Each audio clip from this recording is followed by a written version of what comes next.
ओम शांति। ओम शांति। आज का स्वमान। मैं श्रेष्ठ विजयी आत्मा हूँ। श्रेष्ठ विजयी कैसे होते हैं, उसका आज दृश्य खींचा है बाबा ने कि राजयोगी हैं हम, और राजयोगी आत्मा का लक्षण क्या है जो विजय तक पहुंच सके। तो उसके लिए आज बाबा ने समझाया, जो सच्चे राजयोगी होंगे वो कैसी भी परिस्थिति आ जाए उसमें विचलित नहीं होंगे। ये सच्चे राजयोगी का लक्षण है। कौन सा? कैसी भी परिस्थिति आ जाए विचलित नहीं, मीन्स डिस्टर्ब नहीं या फिर प्रभावित नहीं, अनइफेक्टेड, अनडिस्टर्ब्ड, अपनी चढ़ती कला की ओर ही रहेंगे। इसके लिए बाबा ने कहा वो क्या करेंगे, वो समय प्रमाण हर परिस्थिति में अपने को चेक करेंगे, और न सिर्फ चेक करेंगे। पहली बात है चेकिंग भी अच्छी हो जाए तो बहुत बड़ा सब्जेक्ट है। जो ठीक अपने को समझ पाए, ये बात मेरी गलत है, ये बात इतने % ठीक है, इतनी गलत है, समझ पाए कि ये श्रीमत से मैच करती है बात या उससे अलग है। तो पहला काम क्या करेंगी विजयी आत्माएं, हर परिस्थिति में जैसा समय प्रमाण अपने को चेक करेंगे। क्योंकि कोई समय में एक बात ठीक होती है और अगर समय बदल जाए तो वही सेम बात दूसरे समय में गलत भी हो सकती है। तो समय और परिस्थिति प्रमाण ऐसे राजयोगी विजयी बच्चे अपने को चेक करेंगे। फिर न सिर्फ चेक करेंगे, चेक करने के साथ साथ चेंज करेंगे। उसका फिर एक गुह्य राज बाबा ने समझाया।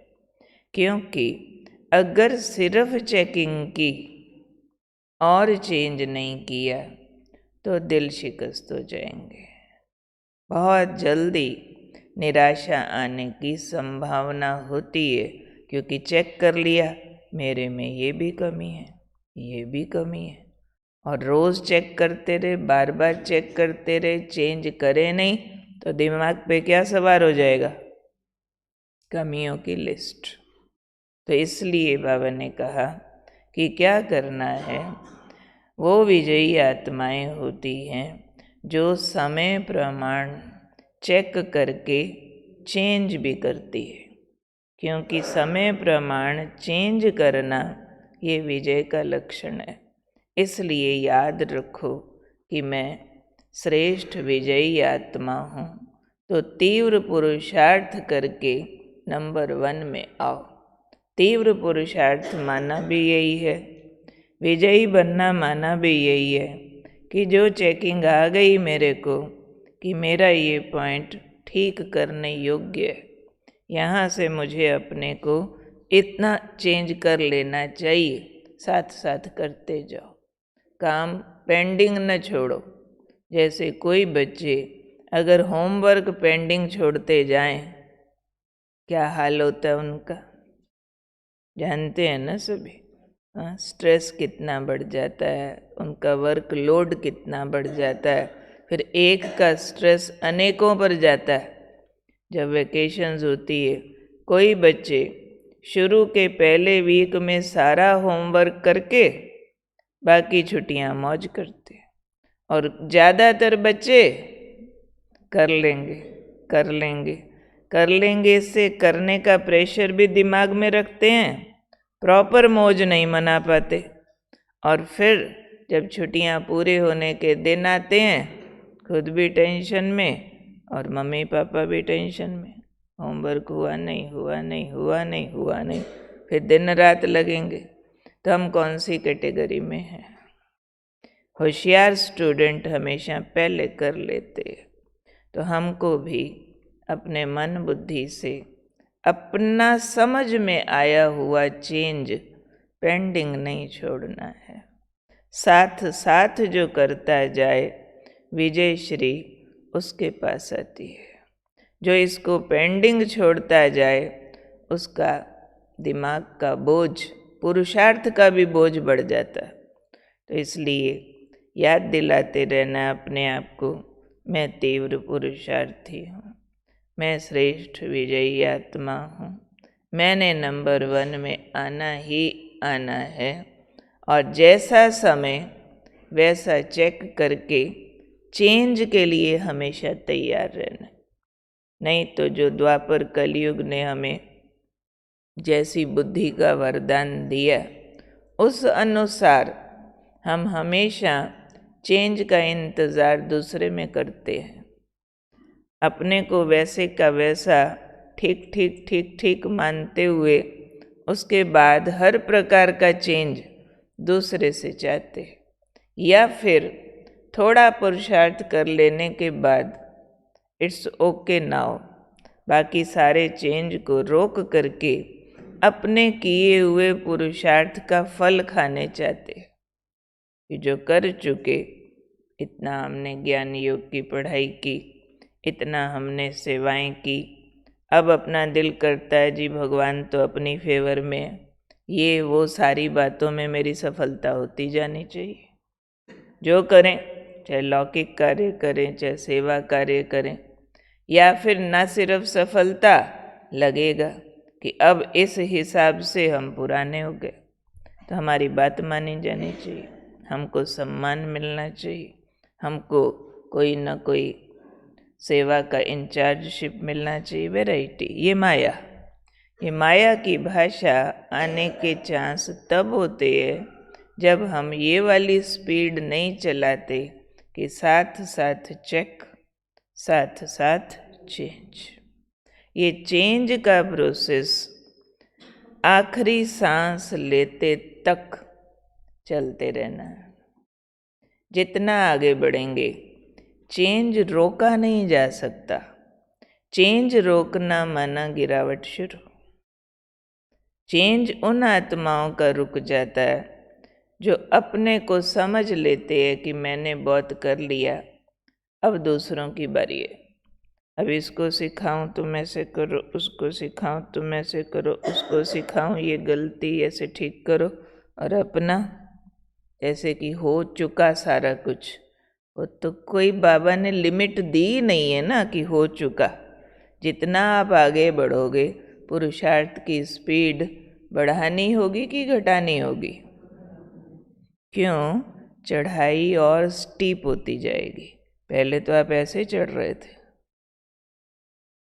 फिर ऐसे ऐसे ऐसे ऐसे ऐसे ऐसे ऐसे, इतनी स्टीप चढ़ाई चढ़नी पड़ेगी। जितना आगे मंजिल पे पहुंचेंगे उतना पुरुषार्थ का टेंशन, उतना उमंग, उतनी लगन, उतना अपनी चेकिंग और चेंज और ज़्यादा बढ़ाना पड़ता है। परंतु 80% ब्राह्मणों का एक लेवल क्रॉस करने के बाद अपना बंद दूसरों को कराना चालू, और दूसरे को जिसको सिखाया उसकी प्रोग्रेस को समझ लेंगे मेरी प्रोग्रेस। मैंने जिसको ज्ञान सुनाया ना उसका योग अच्छा लग गया, अगर उसका लग गया तो समझेंगे मेरा योग अच्छा है। वो अगर 10 को हमने ज्ञान सुनाया, एक ने नहीं माना, तब थोड़ा सा डाउट आएगा, भाई कोई फायदा नहीं। या फिर तब भी कहेंगे लोग ही ऐसे हैं, यहाँ के ना लोग ठीक नहीं। परंतु आज बाबा ने हमें कहा कंसिस्टेंसी, इसको हिंदी में बोलते हैं अनवरतता। अनवरत चलता रहे, निरंतरता। हमारे पुरुषार्थ के जोश में, स्पीड में, उमंग में कमी ना आए, और ही बढ़ता जाए। जिसके लिए कहते हैं कि गति की तृषा और बढ़ती जब जब पड़ते पाँव में छाले।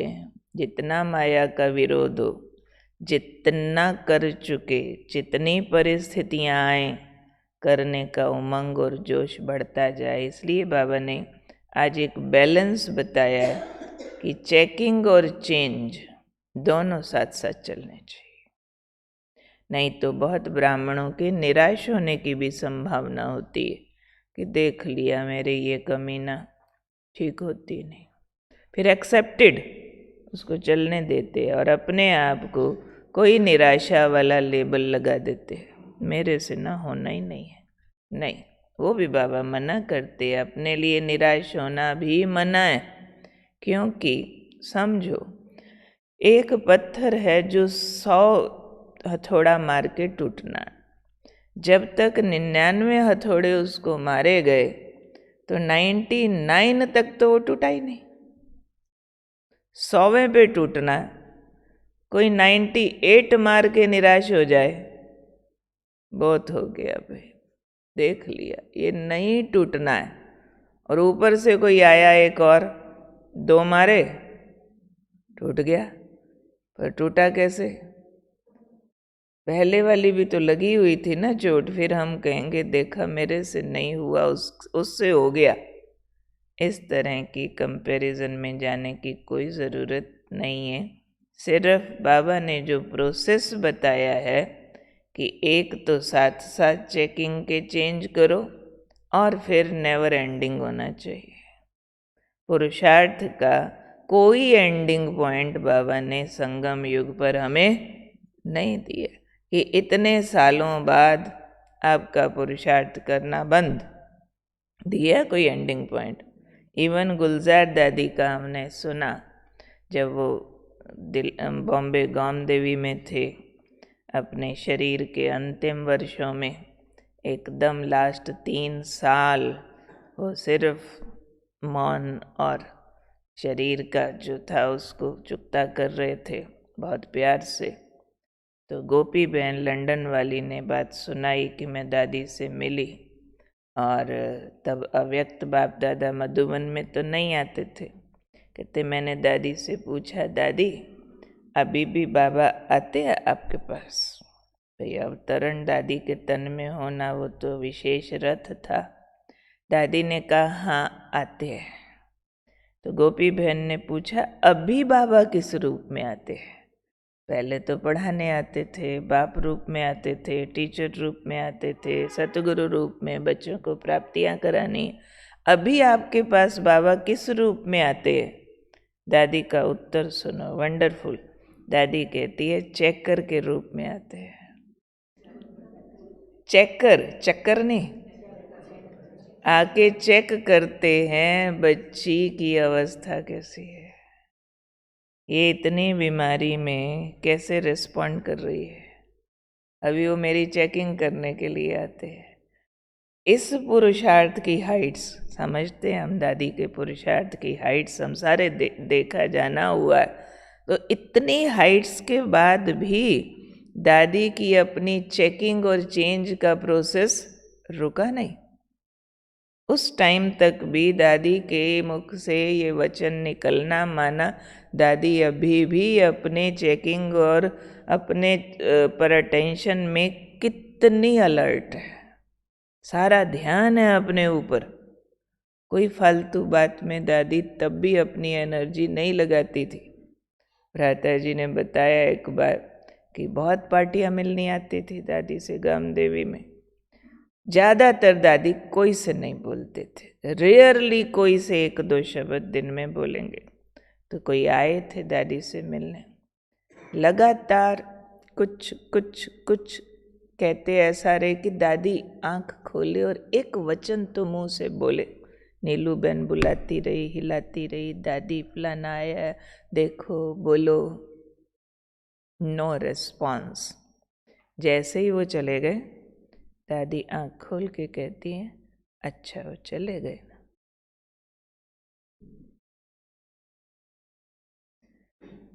ऐसे थोड़े कोई बेहोश थे, या पता नहीं चलता, या ब्रेन रिसीव नहीं करता, पर कहाँ शक्ति लगानी है कंट्रोल किया हुआ है, पूरा अटेंशन है। अपने पुरुषार्थ पर इन महारथियों का आखिरी श्वासों तक ध्यान। तो उसको आज बाबा कह रहे हैं श्रेष्ठ विजयी आत्मा, जो समय प्रमाण अपने को चेक भी करे और चेंज भी करे। ये विजयी आत्मा का लक्षण है। न सिर्फ चेकिंग, न सिर्फ निराश, लेकिन सदा उमंग, सदा जोश, सदा तीव्र पुरुषार्थी, सदा नंबर 1 में आने का लक्ष्य। क्योंकि बहुत बार बीच में बहुत तरह के मौके आएंगे, माया बहुत वैरायटी रूप लाएगी, बहुत सारे अवगुण, बहुत सारी बुराइयां गुणों का रूप धारण करके आएंगी। फिर पता चलेगा ओफो, हमने तो इसको गुण समझा था, ये तो अवगुण निकला। अच्छा, पता चल गया अवगुण निकला, और जोश, कोई बात नहीं, अब करते हैं ठीक। फलाने को दोस्त समझ के अंदर घुसा लिया था, पता चला वो तो रावण का भेजा हुआ दूत है, पता चल गया ना, चल अब मारते हैं। अब तक नहीं पता था, चाय पानी पिला दिया, कोई बात नहीं। तो पता चल गया है, अरे ये तो रावण का सैनिक है, दुश्मन है, मारो, भगाओ। तो ये अंदर कौन कौन घुस रहा है, चेक चेंज, चेक चेंज, निराश नहीं होना। ठीक है, कौन हूँ मैं? श्रेष्ठ विजयी आत्मा।